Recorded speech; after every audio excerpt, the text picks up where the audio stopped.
Week 2 of the Regal Draft Leagues full season brought us absolutely no surprises in terms of the winning teams. So I want to open this week's video with a massive shout out to one of the surprise packages of this season. Season 2's Coach of the Year, Chal. Starting the season pushing BreloomBoi to the absolute limit, and then in week 2 taking a game off of Wakeman's Uber Rain squad with the Pokemon that he's drafted. That's amazing to me. Seriously, the improvement that this guy has shown over the past 2 seasons is incredible. I cannot wait to see what he can achieve this season. This week, we have one match that really stands out. 2 unbeaten powerhouses sitting 2nd and 4th, facing off. Alaskan Articuno versus the Great Lakes Aces. We also have a couple of really cool matchups with the Albuquerque Appletun taking on the surprisingly slow starting EGN, and the early pace setting San Diego Dondozo taking on the Washington Wailords. But first, this week had a huge pop-off in trade activity that was kicked off by the Bora Bora Lechonks reversing the Indeedee female pickup, dropping Indeedee female, Malamar and Magneton, reacquiring Indeedee male and Ribombee, along with a new and, in my opinion, better redirector for this team in Magma. I really do like this setup way more than the Indeedee female version. Ribombee gives a ton of support options. Indeedee male does, well, Indeedee things, plus having expanding force. And Magma is a great mid-tier redirector that allows them to have that hyper offense that was so scary initially. Next up, we had Chal's usual trade merry-go-round. Initially, Sceptiles dropped Weirdeer and Dugtrio to acquire Vaporeon, Carbink and Fortress. Then they dropped Baxcalibur, Feraligatr, Carbink and Fortress to acquire Amoonguss, Paldean Tauros and Alolan Exeggutor. This was then finally changed to dropping Baxcalibur, Weirdeer, Feraligatr and Dugtrio to acquire Amoonguss, Vaporeon, Paldean Tauros and Exeggutor. A lot of chit chat and back and forth because the rules weren't exactly clear, but the original trades hadn't taken effect yet. They could be amended, allowing the Sceptiles to grab the mons that they actually wanted legally. Very long-winded way to get to them finally getting some redirection, dropping one bulky water type for another, dropping one intimidator for another, and getting eggy. I like this trade, to be honest. Bax was a really high value pick that didn't quite fit the team, and Amoonguss, though it is kind of easily prepped for, is still a goddamn Amoonguss. It's easily prepped for in standard VGC, but still terrorizes. There are only so many things you could do to counter it without totally nerfing your team. I'd like to have seen Flygon drop for a better speed control option that didn't clash so hard typing wise, which would allow them to keep hold of Weirdeer and not downgrade that slot to Tauros. I know Chal likes the Bug Dragon, so I'll let him cook. The big trade, though, was Kala and the EGN ripping up the Sun team. Coach Kala had been struggling to get Sand going in the first 2 games, and especially struggling to make Volcarona work with that Sand mode. So, Einagech knocked, released Volcarona, Houndstone, Squawkabilly, and Ampharos to acquire Chandelure, Staraptor, Pachirisu, and Glaceon. Overall, I like these trades for Kala. Staraptor is a straight upgrade over Squawkabilly, and I think Chandelure probably fits the team better than Volcarona. Pachirisu is a great budget redirector. I'm just not sure where Glaceon fits. It's a cool mon that gives them a strong Trick Room attacker, but unless it's setting snow for itself, or they waste a move slot on Dragalge to set it, its abilities are completely worthless. This, of course, meant that the Welsh Woobats unleashed hell on the league by letting the bear go. To get the sun mode they always wanted. Ursaluna, Slowking, and Sneasel to get Volcarona, Venusaur, and Quagsire. This trade, oh no, the repercussions were seismic. Albuquerque Appletun dropped Sinistra, Polion, Snorlax, and Alosand, require Luna, Milotic, Bronzong, and Banette. Oh. First off, on behalf of the Welsh Woobats, I apologise to the rest of the league for allowing this to happen. It's on me. I shouldn't have done it.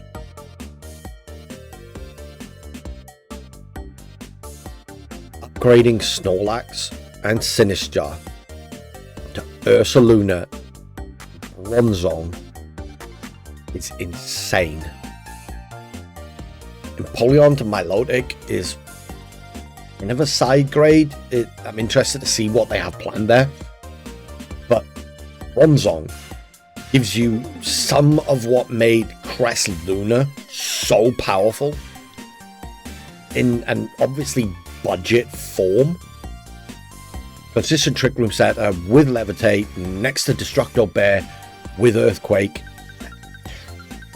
It doesn't quite have the bulk of Cresselia thanks to the lower HP stat, and it doesn't have the healing, but with Screens, Skill Swap, Trick, it can be really freaking annoying.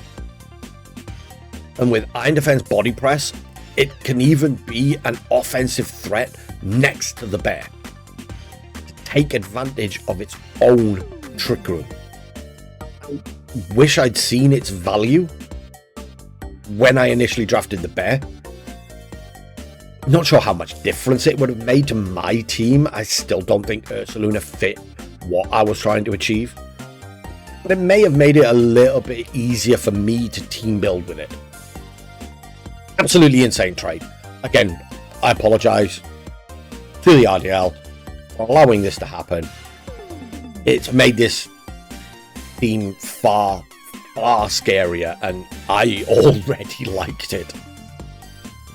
Wrapping up the flurry of activity for the week, we have the Great Lakes Aces and Coach Wake changing up their backline, releasing Weavile, Clefairy, Impidimp, and Chimecho, bringing in Conkeldurr, Gardevoir, Alolan Persian, and Donphan. Not entirely sure about this one. I know they weren't getting much value out of Clefairy, but it does seem like a strange drop.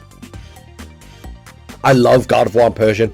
I think Gardy is a huge upgrade on Chimecho, and Persian, at least in a supportive sense, is an upgrade on Weavile. It's not like they need the damage that Weavile was providing. I'm just not seeing the vision for Conk and Donphan outside of a budget Trick Room mode. Doesn't hurt them, improves them in some areas, but overall, they were already a crazy strong team, so losing a great piece in Clefairy that wasn't really adding much in the first place to give them that other mode that people have to respect. It's a scary proposition.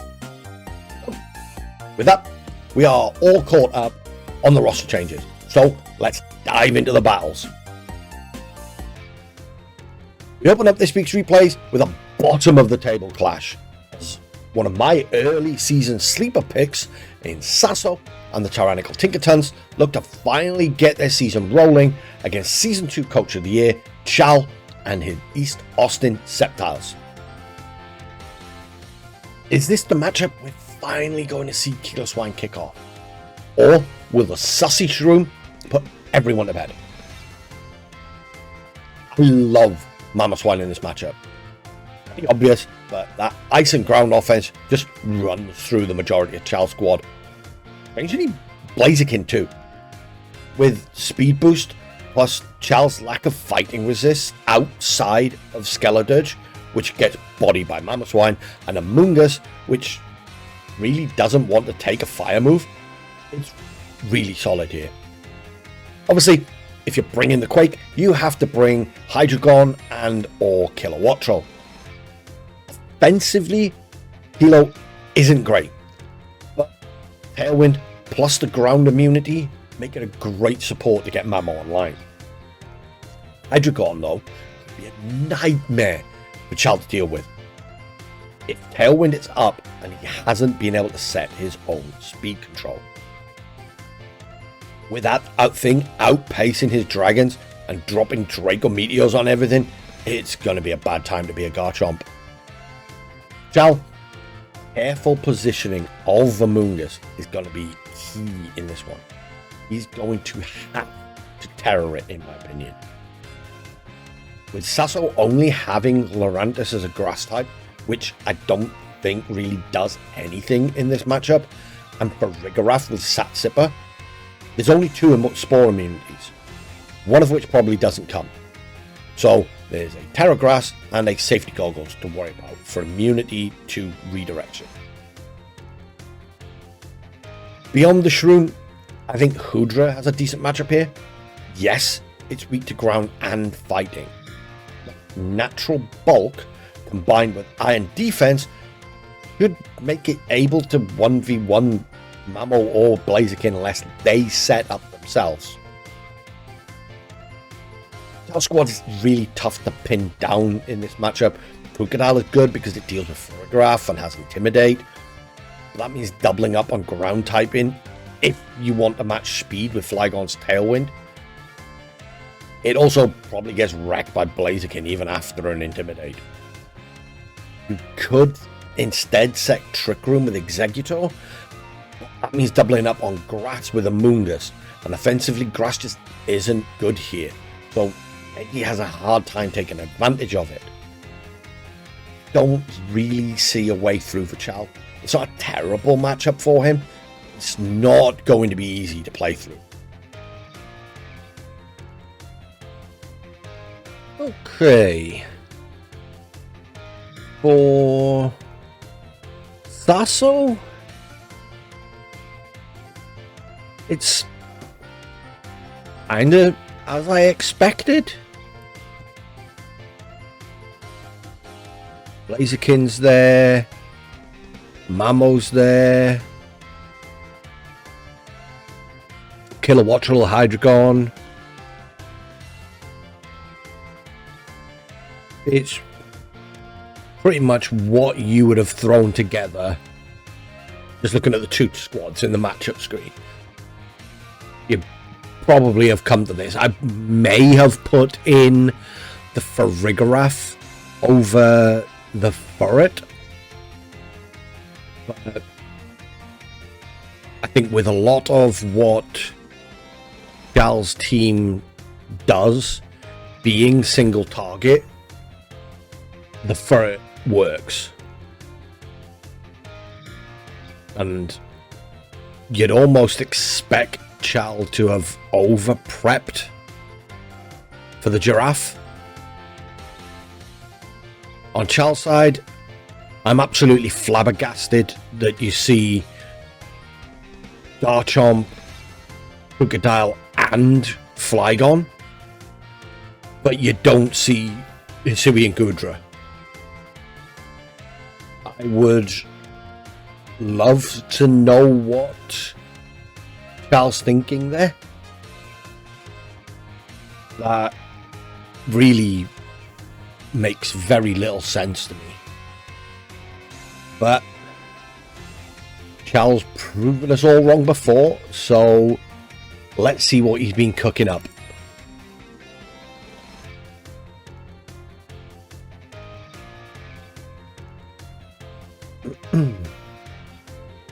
Game 1 of this sleeper good matchup.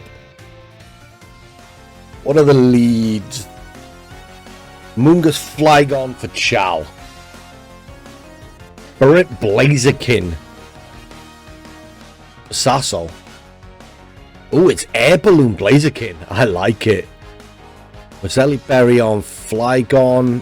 I missed what was on the Amoongus. Probably a Rocky Helmet. Terra immediately. From Chal into the Amoongus. For water. Perfect defensive terror in this matchup.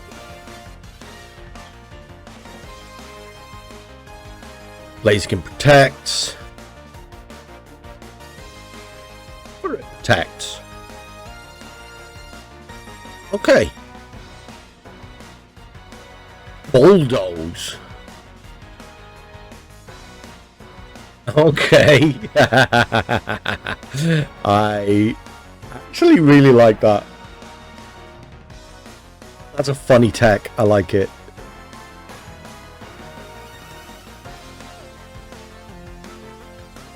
There's the speed boost from the Blaziken.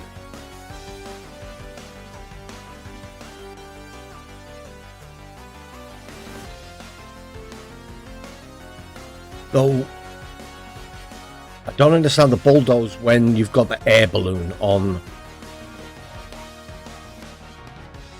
Blaziken. Bulk up on Blaziken.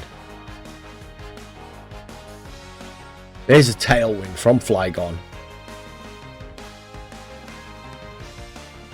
Spore into the Follow Me before it goes to bed.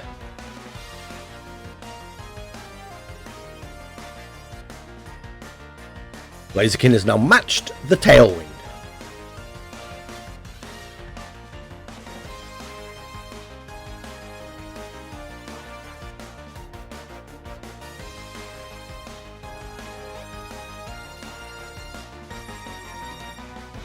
Another Detect from Blaziken. Or it stays asleep. U-turn into the Protect.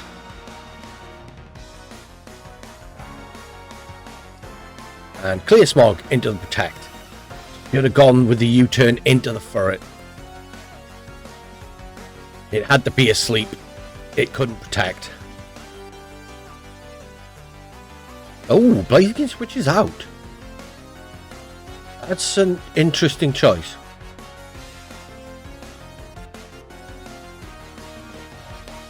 Block on U-turns. Into the Mamoswine. Blaziken obviously wanted to keep the air balloon intact.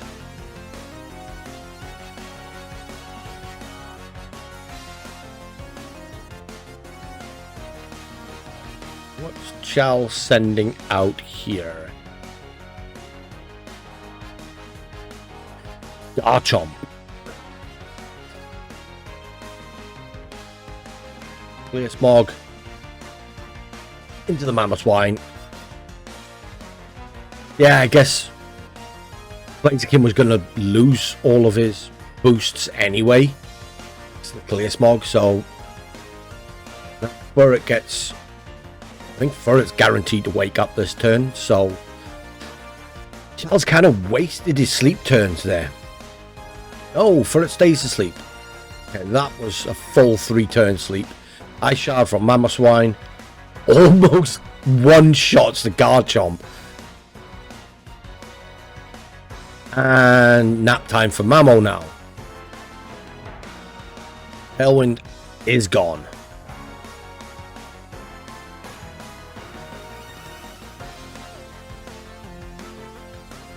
Mamoswine stays asleep. Had to be asleep this turn. Furret finally wakes up. Baby doll eyes. -1 on the Garchomp. It's enough to keep the... Oh my god. Pollen Puff gets that Garchomp all the way back up. Follow me from Furret. Mamoswine stays asleep. Thunderfang from the Garchomp. Oh. Wow. Okay.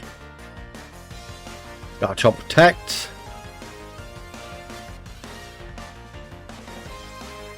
Follow me comes out. Mamoswine wakes up. And I shard into the protect.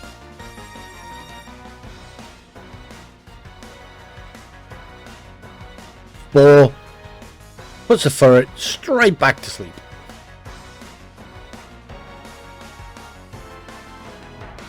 Garchomp switches out.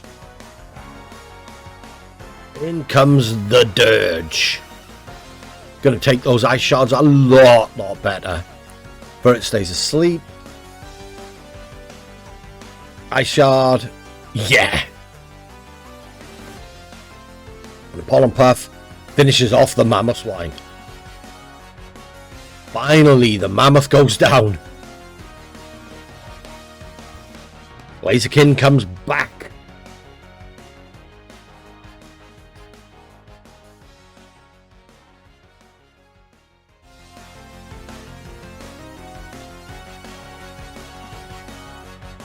Furret stays asleep. Skeledirge fires an Earth Power into the air balloon. And a Clear Smog. Blaziken gets the speed boost. Furret wakes up. There's the Follow Me. Knockoff comes out. For a super effective hit, that didn't do a great deal, but there's the Throat Spray. Earth Power that was once again going to go into the air balloon. Goes into the Furret.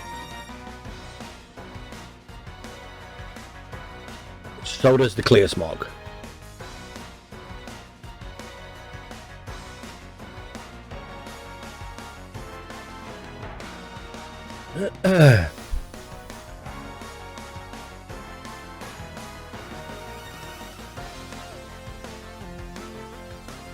Blaziken protects.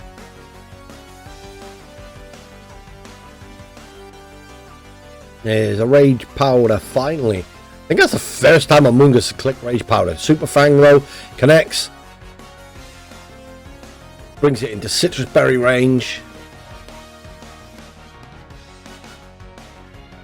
And a Torch Song into the Furret.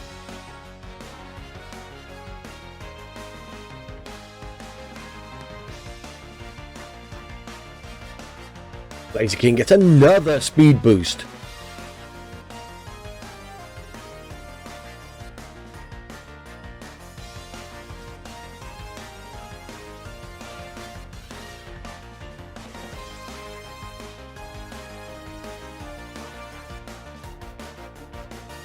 Terra finally comes out from Saso into the Blaziken. Terra fighting.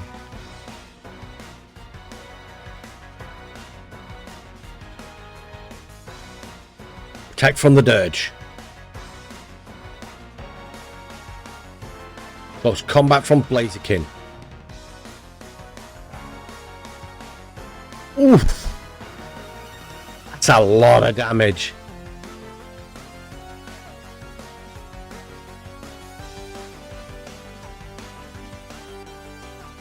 Got those stat drops, but with how fast that Blaziken is right now, I'm not sure it's going to make much difference.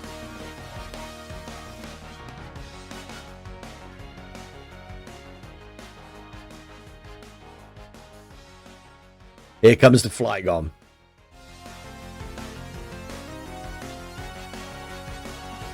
Bulk up from Blaziken.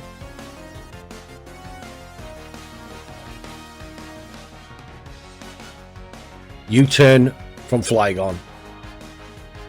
That's almost half to the Hydreigon. That's pretty respectable damage.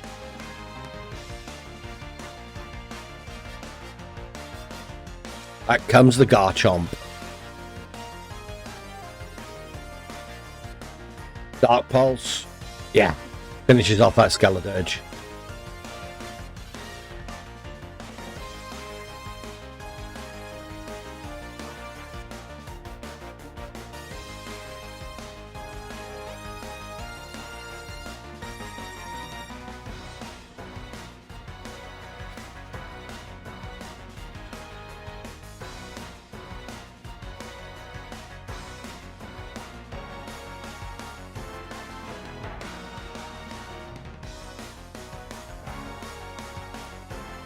Protect on the Garchomp.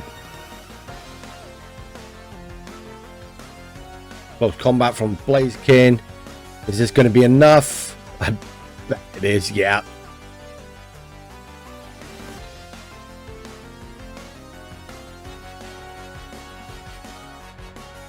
+1 Terra Fighting. Not resisted. Yeah, that thing's dead.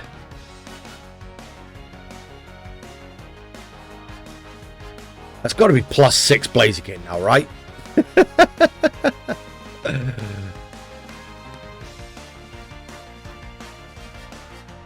Close combat, enough. Rough Skin Rocky Helmet again on the Garchomp.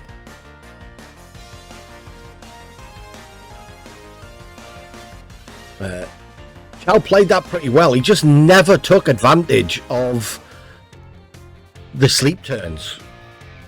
Get damage down on that Blaziken.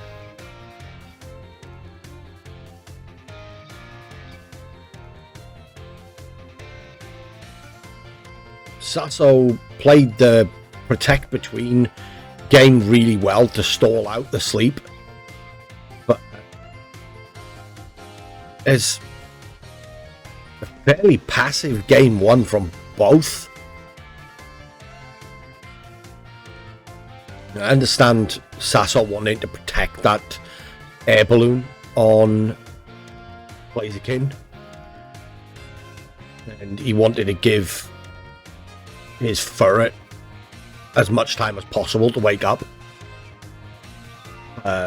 From Chow's side, he needed to target down that Blaziken as soon as it was on the field. He needed to break the air balloon and get it gone.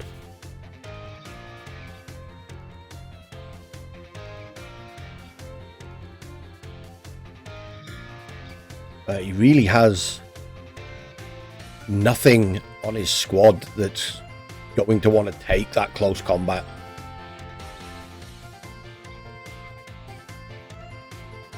Skeledirge would be it.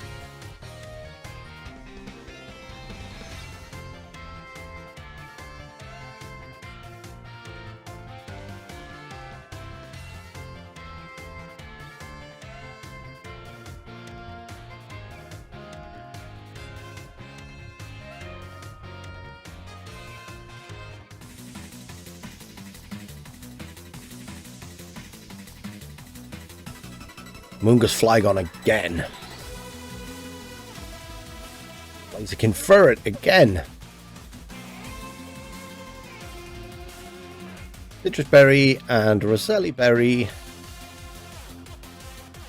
This is just an absolutely free follow me bulk up.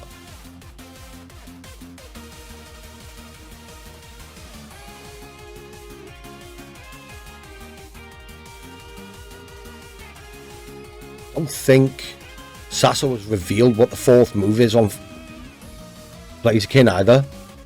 There's the follow me. There's a Tailwind from Flygon. Why? I don't know. Yeah, there's that free bulk up. And Amoonguss puts Furret to sleep.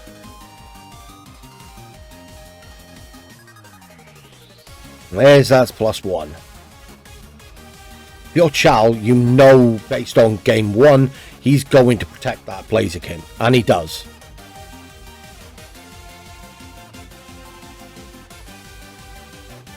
But it stays asleep.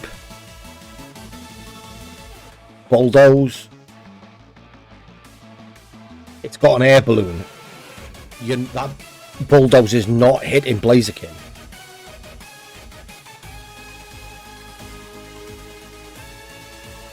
The only thing that Bulldoze is hitting is the Ferret, which is asleep.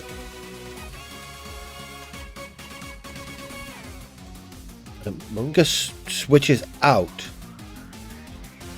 Oh, he bought the Vaporeon this time.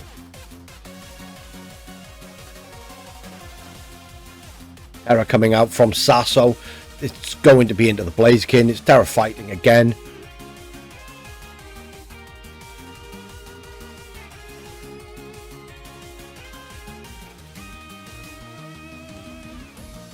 Ferret stays asleep though. Where's this? Ooh, Flygon is faster than the Blaziken in tail whip. That's interesting.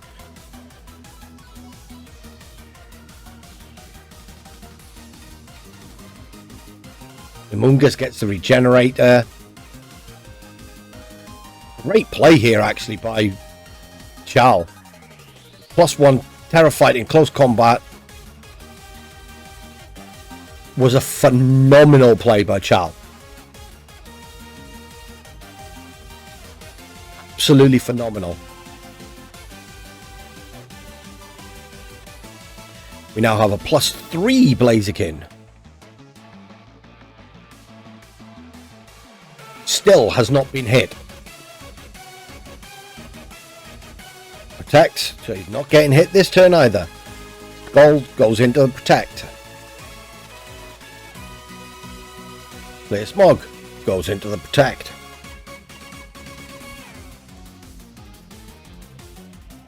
Alright, stays asleep. And the Tailwind beat us out. Blaziken is now +4.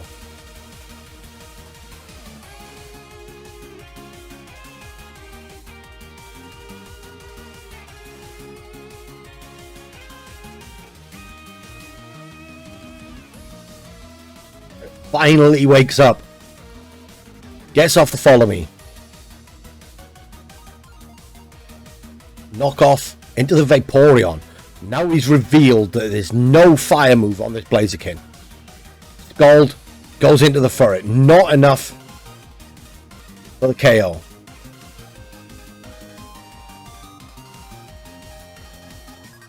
And Pollen Puff into the Ferret. +5 Blaziken. Blaziken protects. Gold into the Protect. Clear Smog gonna go into the Protect. After the Super Fang hits the Among Us. Yep.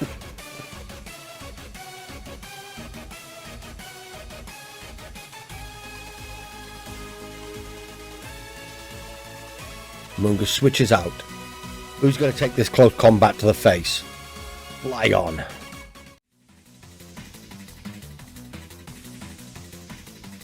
Ferret, follow me. Sacrificing Little Weasel. Close combat. Yeah, into the Flygon. Flygon dead. Yep.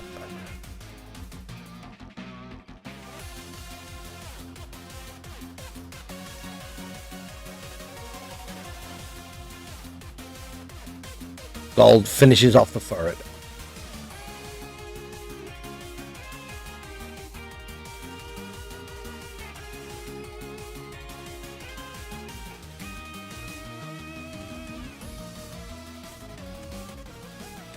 Crocodile comes in. It's not Intimidate Crocodile. In comes the Kilowattrel. So which one is going to Terra? One of them has to Terra. It's the Crook. Also into Terra fighting. Interesting. There's the detect on the Blaziken. And yeah, double protect the scout. Which one was going to Terra? And a protect on the Vaporeon. Knock off. Into the protect.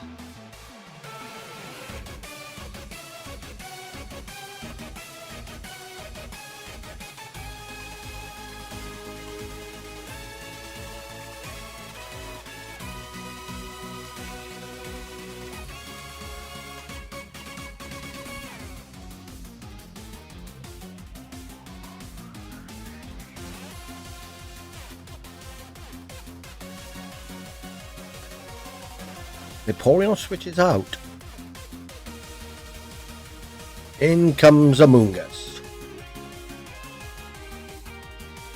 Gonna take an electric move, way better than Vaporeon for sure. Crocodile protects, close combat, into the Crocodile. Raw Terror Blast into the Crocodile as well. Wailords obviously not carrying a flying move. So in that case, Thunderbolt would probably been stronger anyway.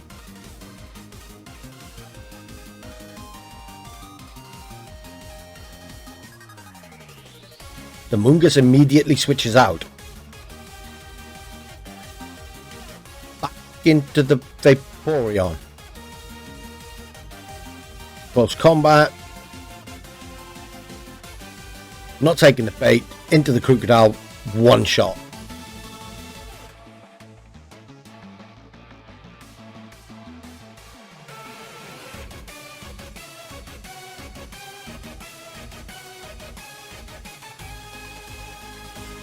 Kilowattrel just sets up the Tailwind.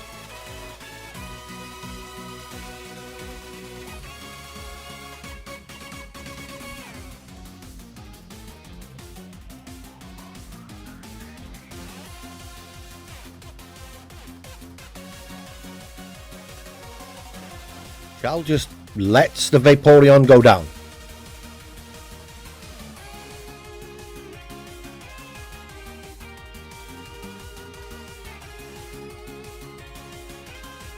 Okay. Amoonguss versus the world.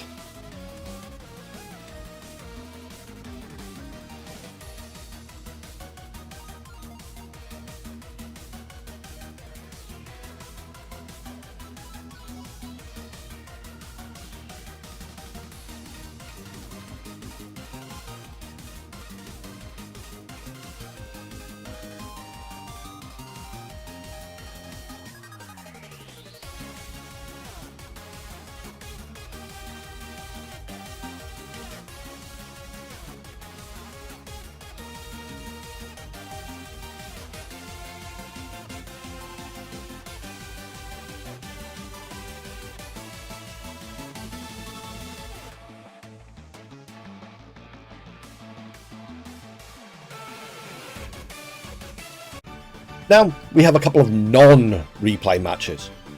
First up, one I actually really wanted to see.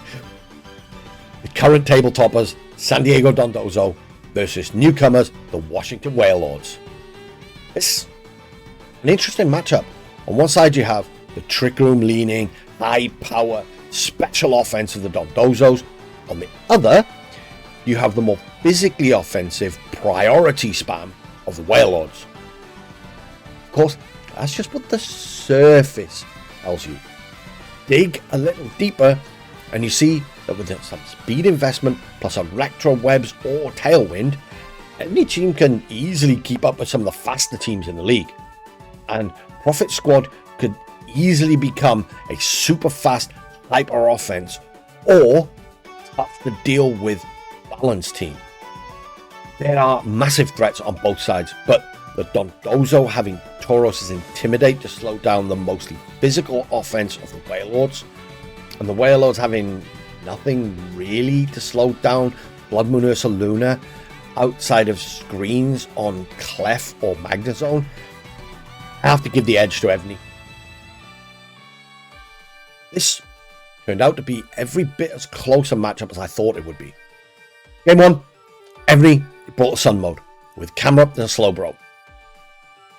Looked to have worked, with Camerupt getting 2 KOs, Ursaluna getting 1, taking down Rillaboom, Greninja and Gengar. They lost a supportive duo of Electabuzz and Slowbro along the way, but Dragonite once again pulled off the solo clutch with 2 KOs and the win. Game 2 saw a switch up from Evney, bringing Tauros in place of Camerupt, slowed down the Wailords a bit. It worked, it being the only death for the Dondozo, and taking Rillaboom with it thanks to Woodhammer recoil. As with so many games previously, Blood Moon Ursaluna just proved too strong, with 2 KOs and having 1 stolen by Slowbro in a 4-1 win. Game 3, we go. Evney switched it up again, this time trading Psychic types, with Gothitelle in favour of Slowbro. Prophet stuck to his guns, believing that the Game 2 switch of Clefable for Greninja was the right move. And the right move it was, as Gengar and Dragonite sealed a thrilling 4-2 final game for the Wailords, earning them their first win of the season. Massive, massive congrats. Fortunately for us, the second non-replay match was one of my picks of the week, as the newly overhauled squads of the Albuquerque Appletun and Einagach Noct faced off. This is honestly a banger matchup. Ella stampeded through the league with Ursaluna last season. Now has to face it, while attempting to kick-start their season after facing off against 2 pre-season favourites to open up. For Wheeze, it was an opportunity to unleash the weapon of mass destruction and keep pace with the leaders. While it wasn't the stomping people may have expected, Bronzebear did grab a KO each in a 4-2 Game 1 win, with Meowscarada, another one of Kala's mons from last season, proving once again why it's so underrated, grabbing the other 2. And without its floating metal buddy, Ursaluna grabbed another KO in a crazy close Game 2 that actually saw T-Tar die to sand. Who'd have thunk it?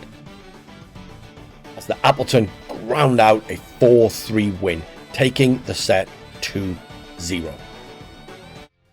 In the penultimate set of the week, we have an intriguing matchup of Typhlosion Sun versus Bulky Balance, as the Denali Dhelmise take on the Terra Dark Tyrants. On paper, this is a really tough matchup for the Tyrants. Then you remember that a single sucker punch from King Gambit sends Typhlosion sulking back to the Pokemon Center. I do like Hitmontop in this matchup. How useful Technician will be, I'm not so sure, but it has Fake Out to help any setup and coverage to help handle the threats Tyrants pose. You just have to be careful of that Corviknight. Speaking of the big bird, I honestly think that thing just wins here. In defense, Body Press, Brave Bird, Bruce, call it a day. Oh, I've been looking forward to this one. We have pretty much as expected from both sides, to be honest.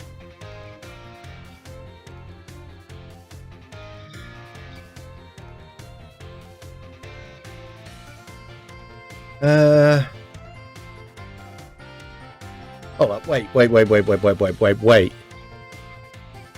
no Corviknight. Why is there no Corviknight? Instead we have a Rotom fan.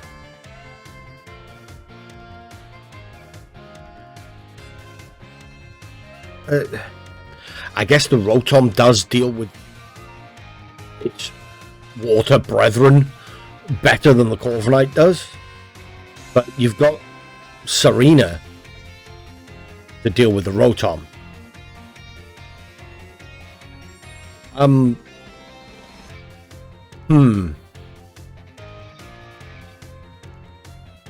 Game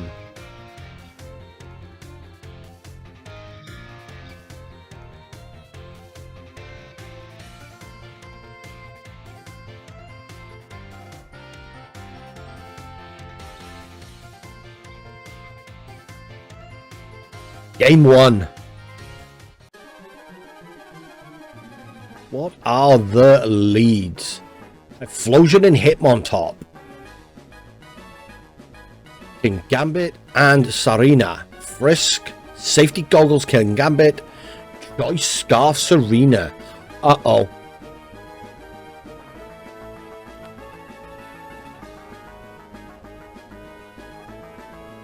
Wait. Oh, wait. Mirror Herb. I love it. I love it.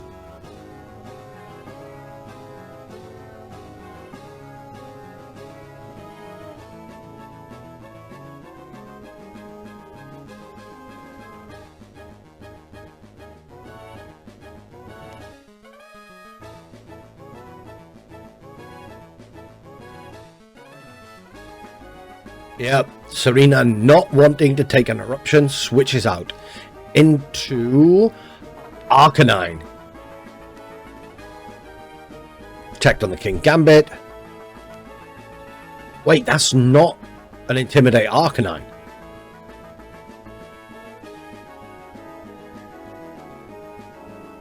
Ice Spinner into the Arcanine slot. Tried to Wisp the Gambit.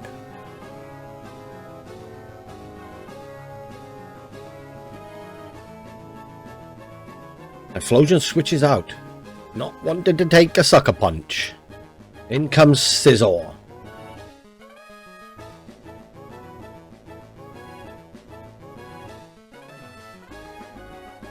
Terra from Draco into the King Gambit. Fire. That's one way to get around those Wisps.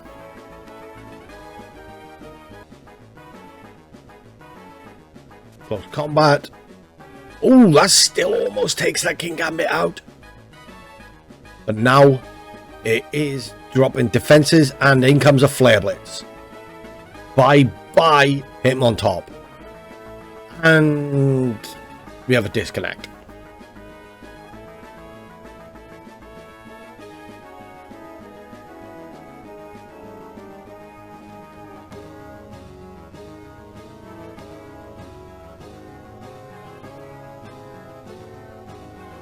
We're back, I think. There's the Flare Blitz.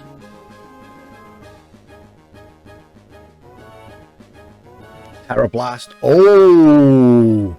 It's a berry on the Scizor. Is this going to be enough, though, to save it? It's not.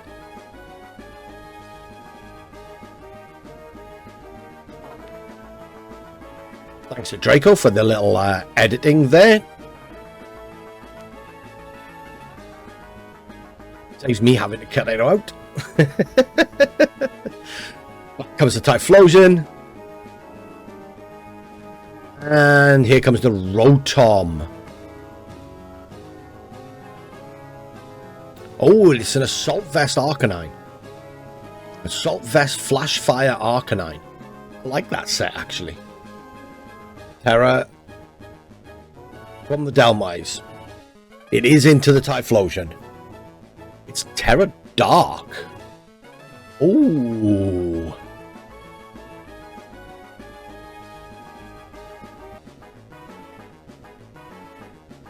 Heat Wave. Is it Flash Fire? It is. No damage from the Typhlosion, but Hydro Pump connects and takes out the Arcanine.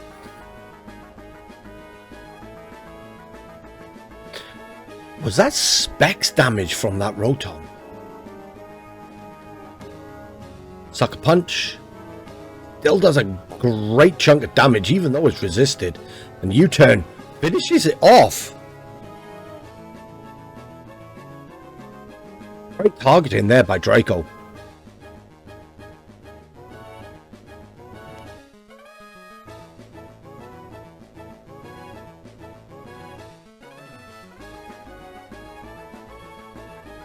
Here comes Dyson the Rotom.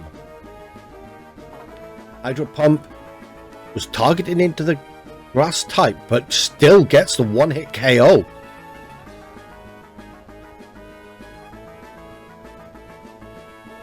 It's gotta be Specs. Like a punch. Oof, almost finishes it off. And Power Whip misses. Rotom's going to pick up another body. This is a 1v1. Can Serena hit a Power Whip before Rotom takes it out with Hydro Pump? Yes, it can. Oof. Why have my Rotoms never hit Hydro Pumps like that?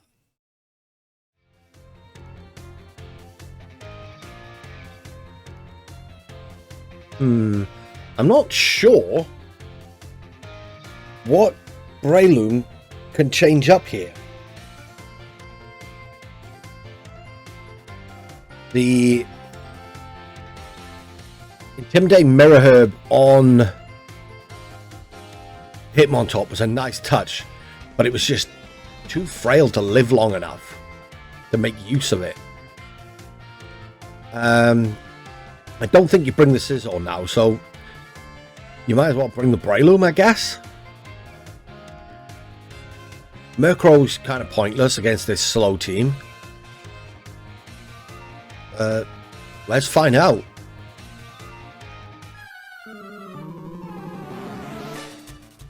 Rotom, and there is the Breloom. Exact same lead from Draco.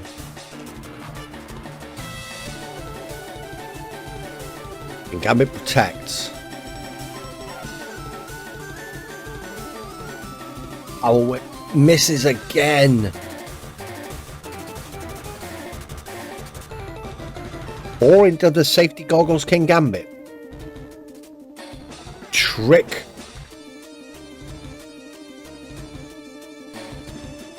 Trying to give those choice specs over to that King Gambit. King Gambit switches out into the Arcanine.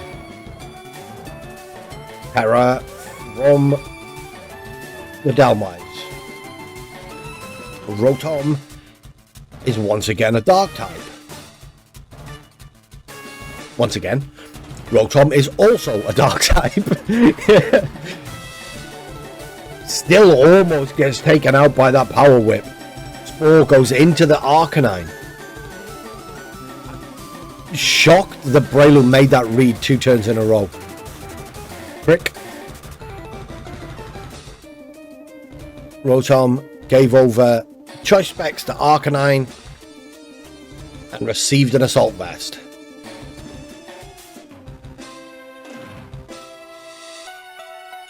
Rotom switches now into Murkrow. Did bring the Murkrow this time around. Power Whip. That's great damage. Oh, that's a crit. Fake Tears Breloom. Don't quite understand that play. Fake Tears plus switch.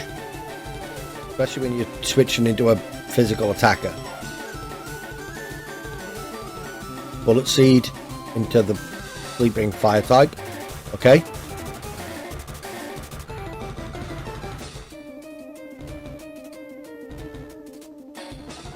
Not loaded dice.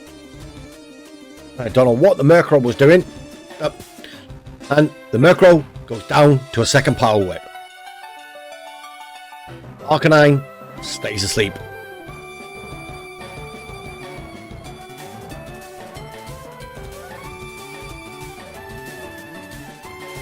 That could have been the switch.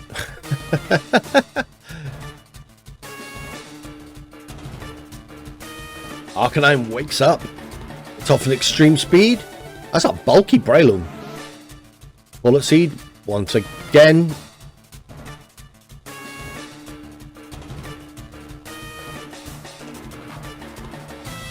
Again, only a 3-hit bullet seed. Wisp into the Serena lands.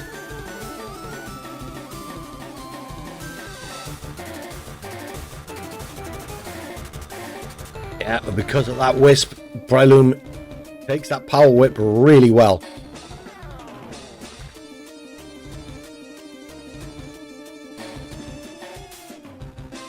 Another Extreme Speed picks off the Breloom.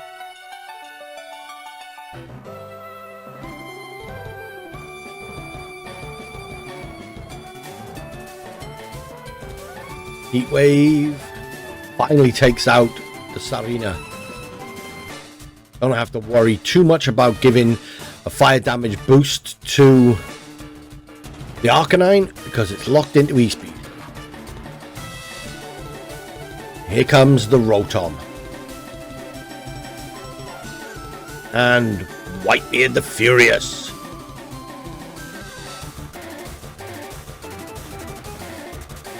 E-Speed picks up the low health Rotom.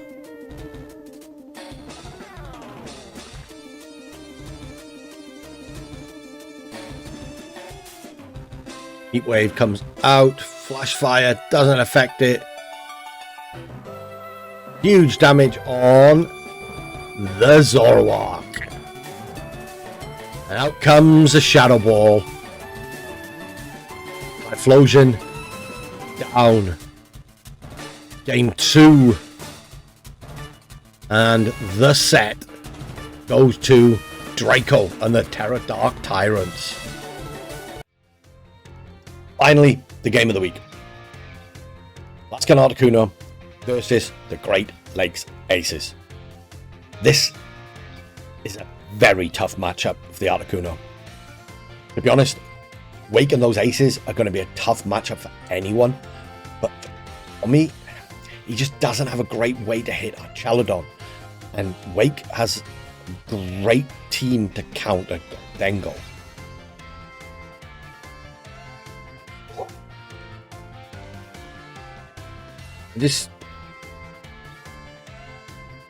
Yeah, it's really hard to do any kind of build up for this match when I know Tommy, and I know Tommy will have a plan.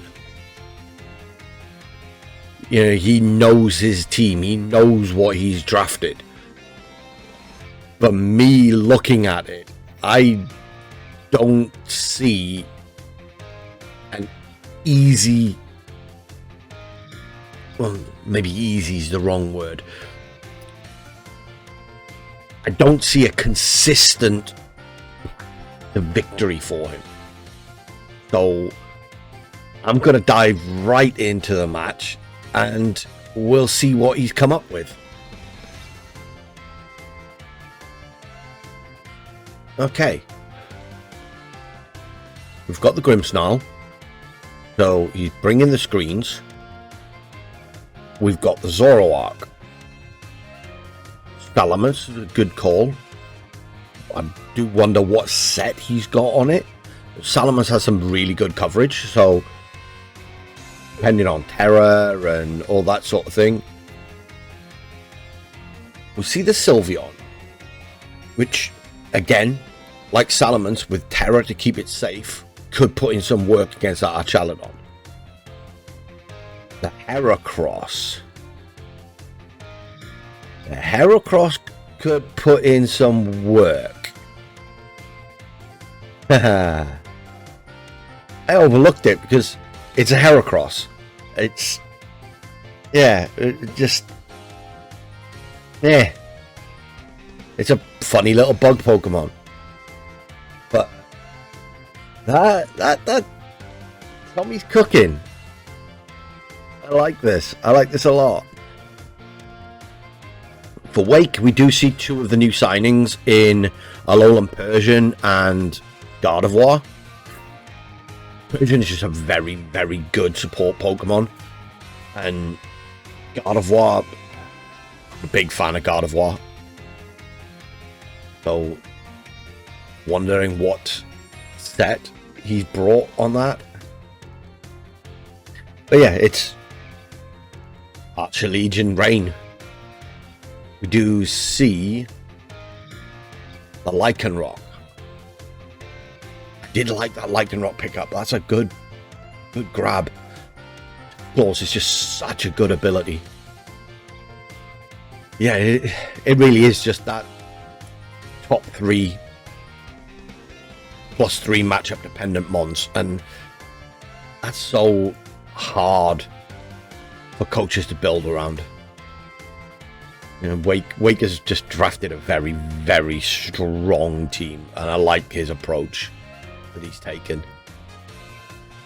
Let's see what they've been cooking up.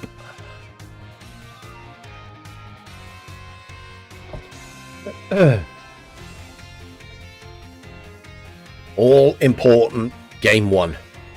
Who's going to get off to the fast start? Persian Gardevoir for Wake. Salamon's Grimmsnarl. Tommy. Oh no. Trace that Intimidate. Oh. Trace Gardevoir, just the perfect lead here. You either get Prankster of Grimmsnarl or the Intimidate off of Salomon. So it's just brilliant. Immediate Terror from Tommy. Into the Salamence. Steel.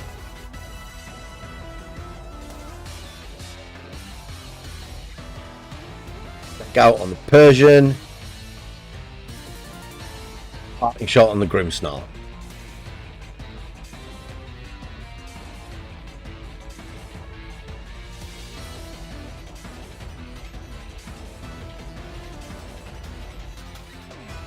In comes Goldango. Dazzling Gleam. Resisted now by both. Great on the Salamence. Oh, that's a Cloak Salamence. Wind goes up. Gardevoir switches out. What's coming in? Yeah. In comes Archaludon. Make it rain. Good damage on the Persian. Nothing but give a stamina boost to the Archaludon. Draco Meteor connects. Gets rid of the Menace Cat.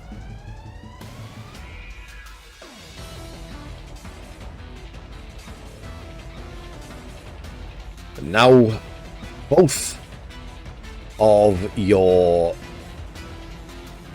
Mons have stat drops. So I'm really not sure about that. Maybe he was making a read that that's where the Archaludon was going to switch in, but in comes Pelipper. We now know all 4 of Wake's Mons, so no Basculegion. Goldango switches out. Getting those stats reset. In comes the Grimmsnarl. Air Slash into the Pelipper. Not doing a lot. Weather Ball into the Grim. Oof, that's big damage. 1 turn Electro Shot. Where's this going? +1. Into the Salamence, but the Salamence lives. Light screen goes up. Draco Meteor comes out and connects. Yeah, considering that was a -2, that's not too bad. Does give another stamina boost though. Weather Ball finishes off the Salamence.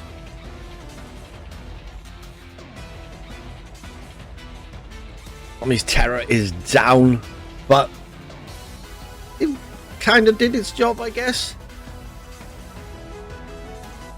Another Electro Shot into the Grimmsnarl, +2, but has the light screen, so maybe? Nah. I can have some copium. Back comes the Dango. And he did bring the hair across. Coming out from Wake into the Archaludon. Fire.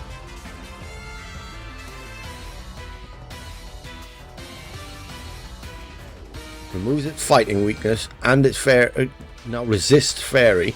Shadow Ball goes into the Pelipper, finishes it off.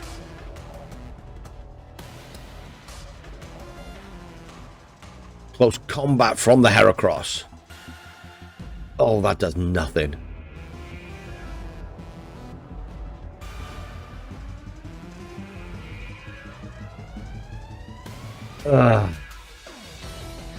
This Archaludon is an absolute menace.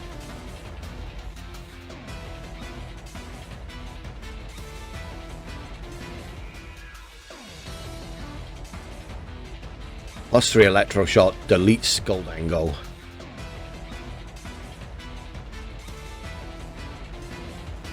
Oh wait, Guts was not activated on the Heracross. It's too late now, but didn't even consider that. Excellent Gleam from Gardevoir. Oof. Gets the close combat off. That's better damage.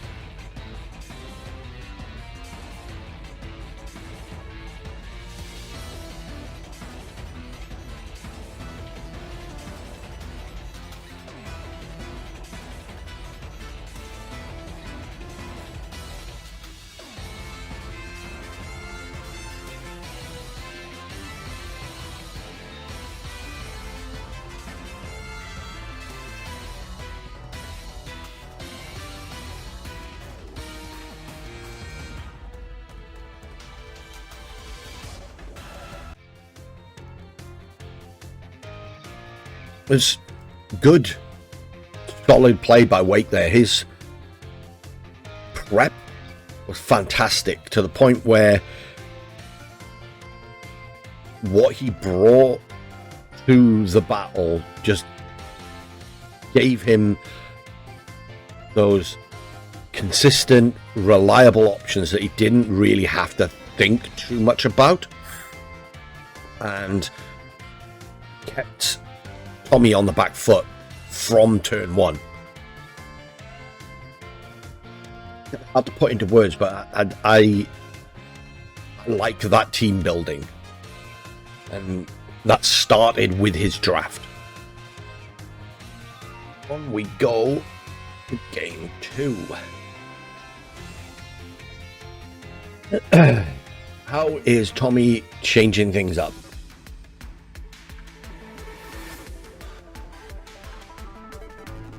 Same lead, Salamus Grimmsnarl. An immediate Pelipper Archaludon for Wake.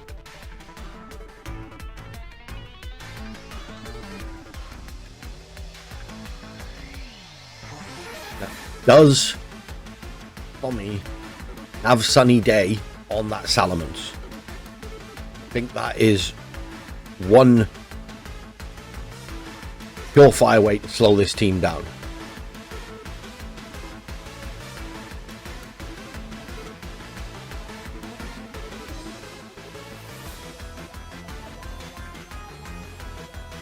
Archaludon switches out into Basculegion. Black screen. And there's the Sunny Day. Ice Beam from Pelipper. Not quite enough to take the Salamence out.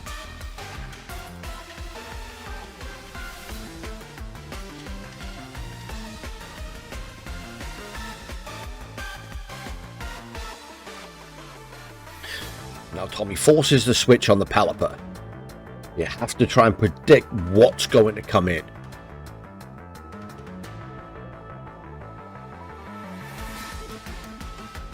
Salamence actually switches out into the Goldengo. Yeah, there goes the Pelipper. Into the Gardevoir. So countering the potential Draco Meteor. Gardevoir now gets Prankster. Protect on the Basky Legion. Good, safe, defensive play from Wake there as Tommy gets everything set up.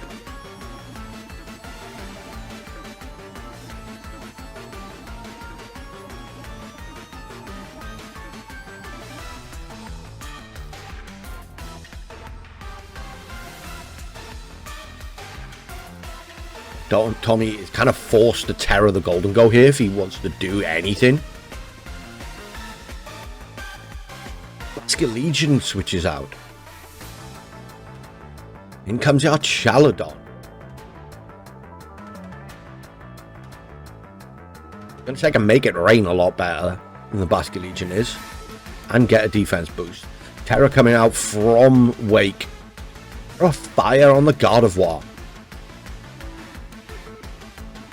Oh no, wait. Sun boosted, Terror boosted. Mystical Fire incoming. Our Chaladon gets parting shotted. I think that was a safe slot to fire that into.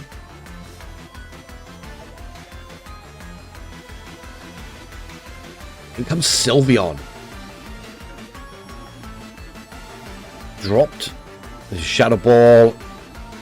No terror from the Golden Go. Gets the Spadef drop though. That's huge. Mystical Fire comes out. I've got to delete that Golden Go. Oh no! Wow! I'm shocked. I did not expect that Golden Go to live. Oh, Golden Go instantly switches out. Back into the Grimmsnarl.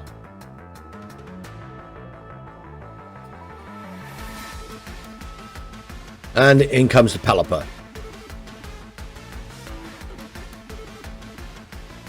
Even with the light screen, I didn't expect that Golden Go to live. Terra Fairy on the Sylveon, doubling down on that huge fairy damage. Mystical Fire in the rain this time. Does absolutely nothing to the Grimmsnarl. But gets a special attack drop. That's one thing, I guess. Hyper Voice. Resisted by the Gardevoir now. Brings the Pelipper to Sash.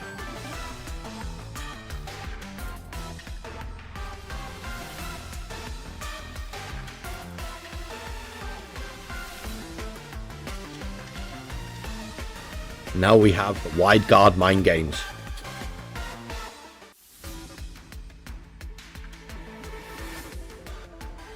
Gardevoir switches out. In comes Basket Legion. There's the Wide Guard. Foul play on the Grimmsnarl. Perfect read.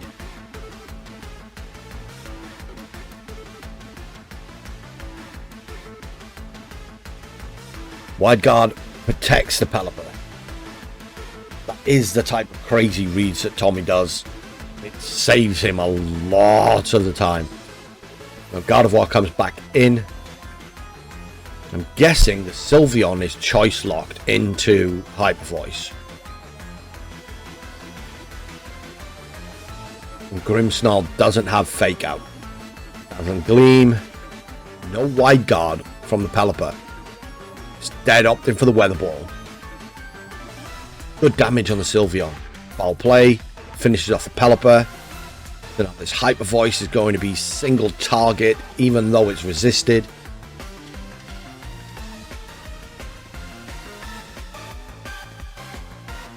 Oh! Hidden Focus Sash.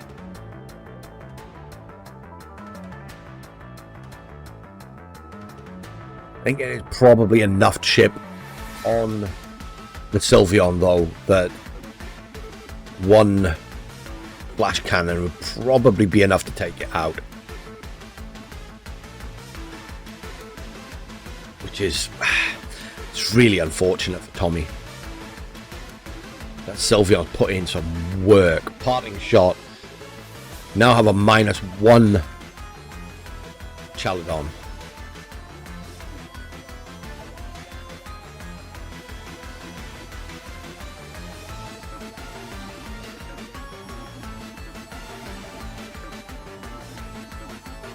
In comes the golden goal. Aslan Gleam. Yeah, that Sylveon's not long for this world.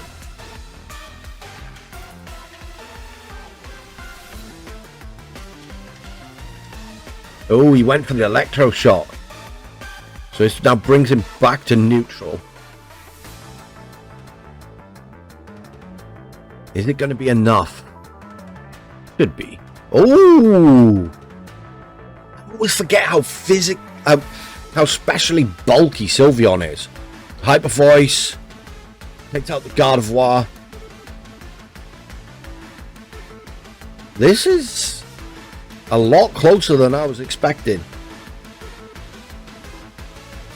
I thought our Chaladon was going to come in, click Flash Cannon. This was going to be over. Maybe Wake got a little bit greedy here.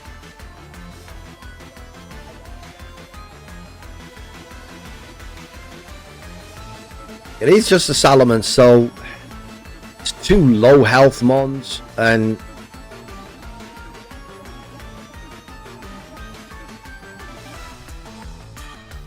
I don't know if the Salamence has enough.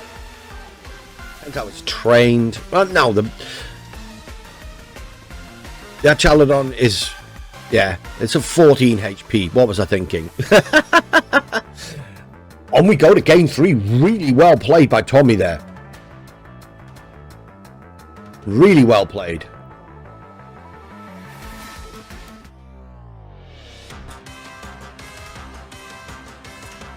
Game 3. How does Wake react to that? Does Tommy change anything? Let's see. Grimmsnarl Golden Goal lead this time. Ooh, Lycanroc. Gardevoir Trace is good as gold. Oh no.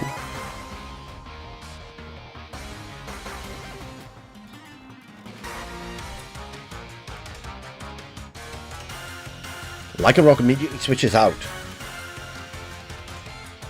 into Pelipper. Safely set in the rain. We know it's Sash, so it's going to live at least 1 hit of anything. Terra into the Golden Goal this time.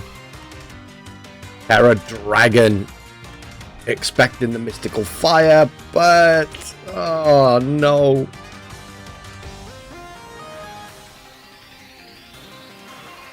We are getting the Terra Fire onto the Gardevoir again.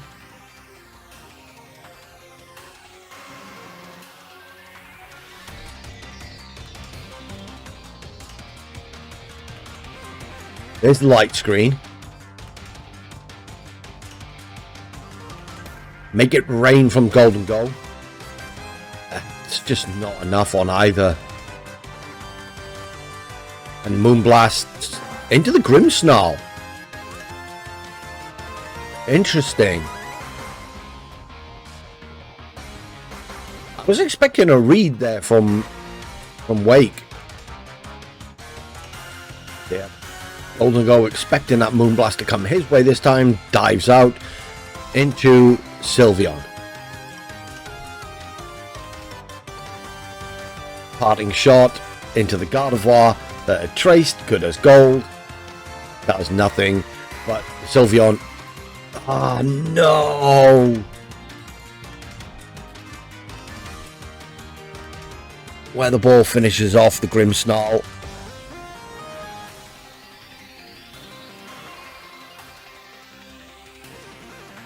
That special attack drop on Sylveon could be huge. And Tommy definitely threw by parting shotting the Gardevoir.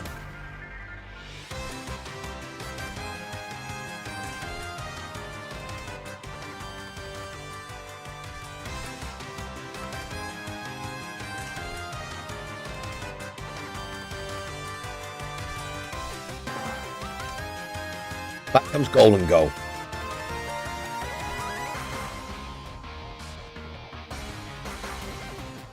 Got a ball into the Gardevoir. Still not enough. Moonblast straight into the golden goal. It lives thanks to the light screen. The Ice Beam double up.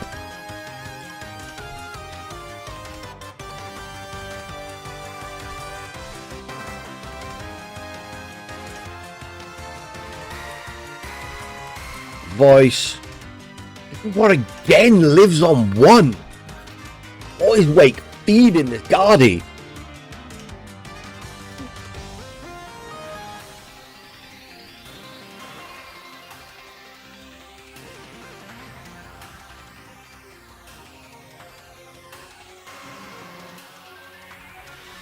And in comes Salem. Back comes Lycanroc.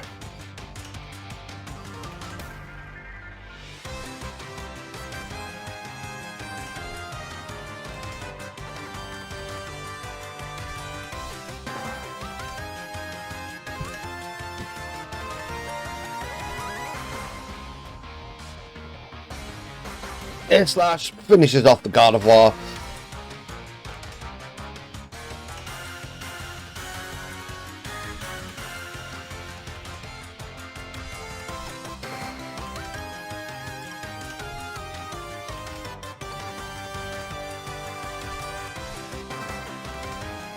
Last respects, Ironhead double up, down goes Salamence. Feel really bad for Tommy there.